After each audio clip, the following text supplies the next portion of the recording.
کیا ہے، یہ کبھی مت بھولنا، یہ سب سے بڑی وصیت اور نصیحت ہے۔ اب آئیے بخاری کے 2 سبق جلدی سے 2-4 منٹ، اگر وقت میں پلاسٹک کی گنجائش ہو تو ذرا کھینچو جی، ہم نہیں تو خیر، قانون تو قانون، کوئی صاحب کرامت ہو تو ذرا کھینچو، ہے کہ نہیں ہے؟ پھونک پھانک کرنے والے تو پھونک کے دے دیتے، ڈاکٹر کی گولی سے درد گیا، لیکن وہ کیا کہتا ہے؟ میرے پھونک سے گیا۔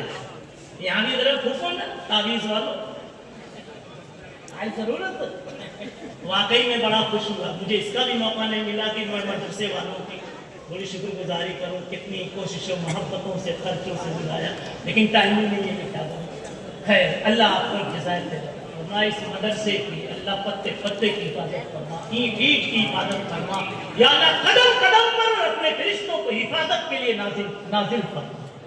بعد ذلك اقول ایھا الطلاب الکرام اسمع منی بقیۃ الکلام فاقول، میں کہتا ہوں کہ پہلی حدیث اخلاص کی اور آخری حدیث یہ وزن عمل کی ہے۔ دونوں چیزیں بڑی مشکل ہیں، کرنے پہ آ جاؤ تو بہت آسان ہے۔ 2 روپیہ مسجد میں چندہ دینا بہت مشکل ہے، لیکن شادی کرنے پہ آؤ تو 10 لاکھ لٹانا آسان ہو جاتا ہے۔ کیا پتا چلا آپ میں دونوں دل ہیں، دونوں دل ہیں جی، 2 نہ خرچ کروں یہ بھی دکھا دوں اور 10 لاکھ لٹا دوں یہ بھی دکھا دوں۔ دونوں کر لیتے کہ نہیں کر لیتے؟ جب یہ صفت ہے تو آپ سمجھیں اخلاص پیدا کرنا کوئی بہت مشکل بات نہیں ہے، لیکن مشکل بھی ہے۔ یہ علماء بہت بڑی تعداد میں ہیں، دین کے کام کرنے والے بہت بڑی تعداد میں، اس لیے میں کہتا ہوں ایک پہچان شیخ عبد الوہاب شارانی رحمۃ اللہ علیہ نے، امام الطریقت فرماتے ہیں دین کا کام کرنے والوں کے لیے اخلاص کی بہت بڑی اور بڑی واضح اور جلی اور بین علامت یہ ہے، پہچان یہ ہے اخلاص کی، کیا کہ جس فیلڈ میں آپ کام کر رہے ہیں اس فیلڈ میں آپ سے اچھا کرنے والا آ جائے، جو آپ سے زیادہ مقبول ہوئے،